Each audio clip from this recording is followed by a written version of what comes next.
I'll never forget the expression on that police officer's face as he stood on my porch, squinting down at the complaint he was holding. "Mr. Thompson," he began, clearly struggling not to laugh. "I'm here regarding a violation of HOA landscaping codes and unauthorized exterior paint color."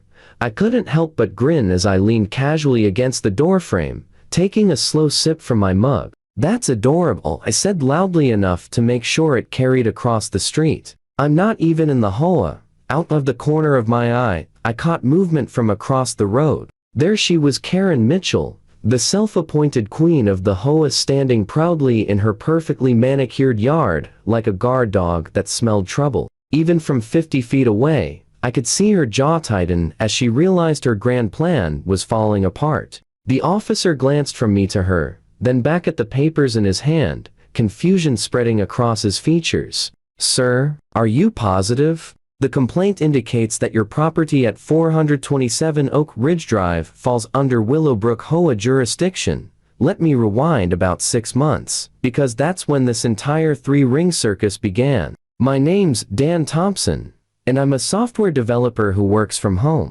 After years of cramped apartment life, I finally managed to save enough to buy my own house. I found this charming 2-story place with a spacious yard perfect for the vegetable garden I always dreamed about. The neighborhood was quiet, clean, lined with trees, and full of friendly neighbors. Well, mostly friendly, as I'd come to learn. The crucial detail about my home purchase was its position. My house sat just outside the official boundary lines of Willowbrook HOA. I made absolutely sure of that before signing anything. My real estate agent showed me maps, documents, boundary sheets, everything. I loved the house and appreciated the area.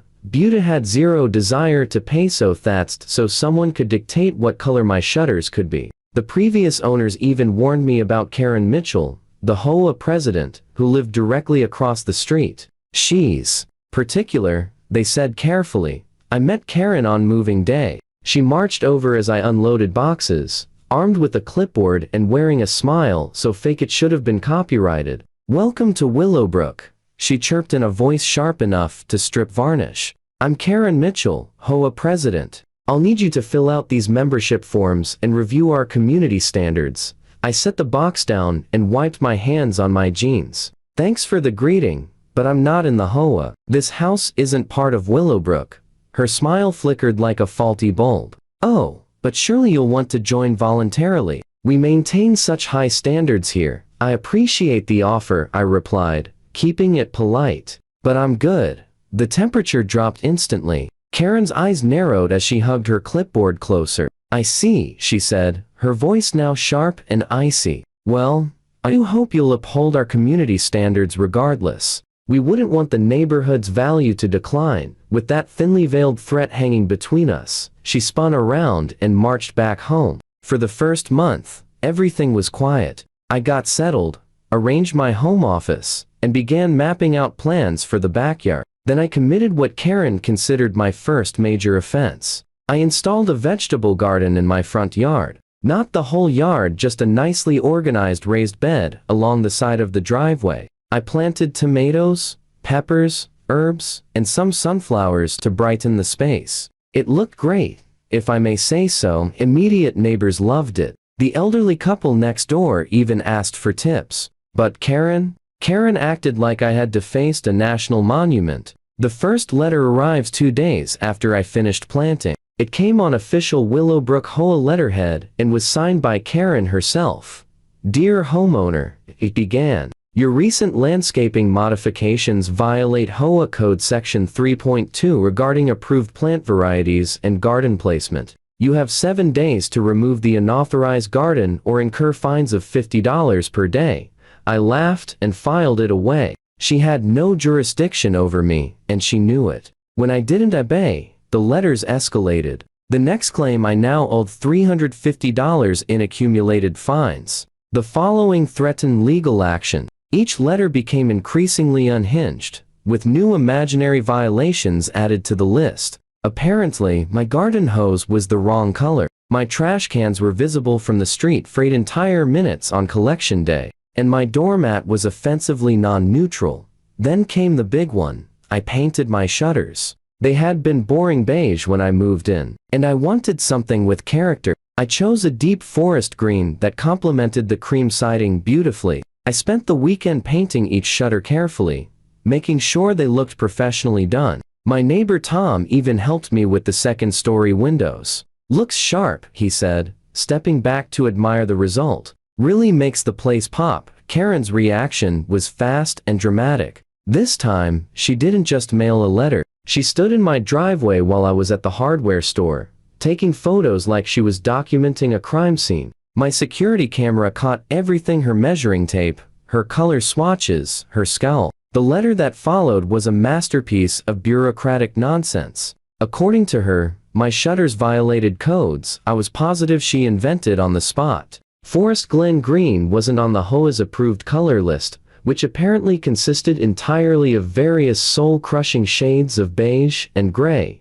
but letters weren't enough anymore. Karen ramped things up by calling in authorities. First came code enforcement. A weary inspector showed up one Tuesday morning with a clipboard. "We got a complaint about unpermitted modifications," he said apologetically. I showed him my permits for the garden beds and explained my home wasn't in the HOA. He nodded, scribbled a few notes, and left. "Sorry to waste your time," he said. "We get these calls occasionally." Next, she decided to report my solar panels to the city. I had installed them on my south-facing roof to cut down on energy costs. As always, I had all the proper permits, and everything was installed strictly according to code. The city inspector who came out actually complimented the setup. "Nice system," he said with a grin. "Wish more folks would switch to solar."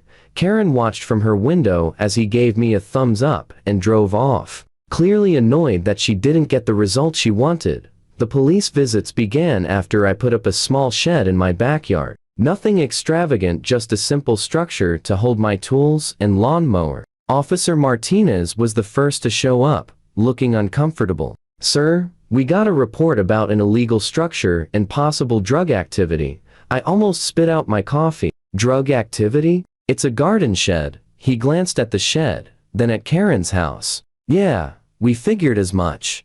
But we have to answer the call. Mind if I take a quick look?" I showed him the shed, stocked with rakes, potting soil, and a very suspicious-looking lawnmower.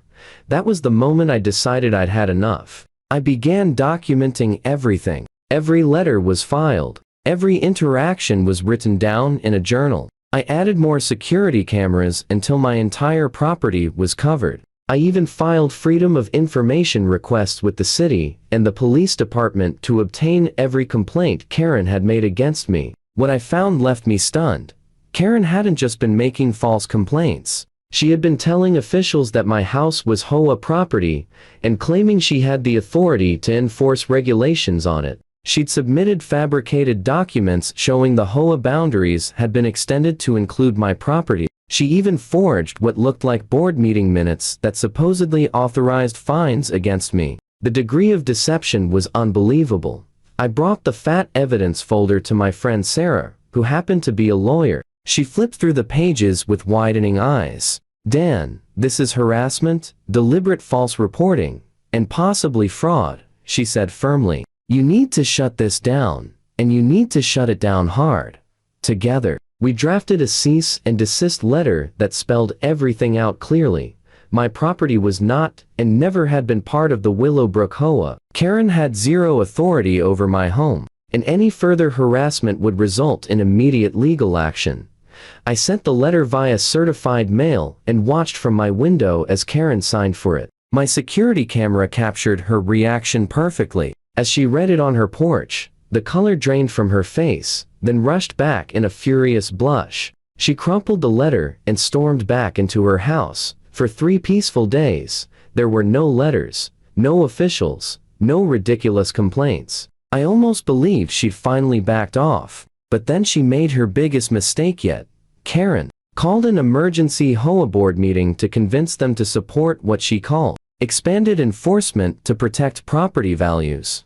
But some board members had been following the situation and were fed up. Tom, my next-door neighbor and one of the board members, told me later how it went. "She tried to argue you were ruining the neighborhood," he said, "but when we asked for evidence, All she had were pictures of your totally legal shutters and vegetable garden. The board asked for the documents, claiming my house was within HOA boundaries. Karen stuttered and insisted she'd submitted everything to the HOA management company. But when they called during the meeting, the management company confirmed they had zero records listing my address. The board members exchanged looks of pure disbelief. One member, Janet, who also happened to be a lawyer, asked Karen point blank if she had been taking action without board approval. The room reportedly went silent. That was my moment to strike. Sarah had advised me to attend the next meeting as a guest, which the rules allowed. I walked in with my folder of evidence and asked to speak. Karen's face went from flushed red to ghostly white, and back again. "He can't be here," she shrieked. "He's not a member." Janet calmly reminded her that guests were permitted at open meetings. I was given 5 minutes. I made them count. I presented the county-stamped property boundary map, proving I was outside the HOA. I showed them the cease and desist letter. Then I revealed the documentation of Karen's false reports to city officials and police. "I am prepared to file harassment and false reporting charges," I said steadily. "But I'd prefer to resolve this without involving law enforcement." The board was horrified. Janet asked Karen directly if she had been submitting reports claiming HOA authority over my house. Karen's mouth opened and closed like a panicked goldfish. "I was just trying to protect community standards," she finally squeaked. "Someone has to maintain order." But the damage was already done. The board immediately held a vote of no confidence. Karen was removed as president by a vote of 6, with hers being the lone vote on her side.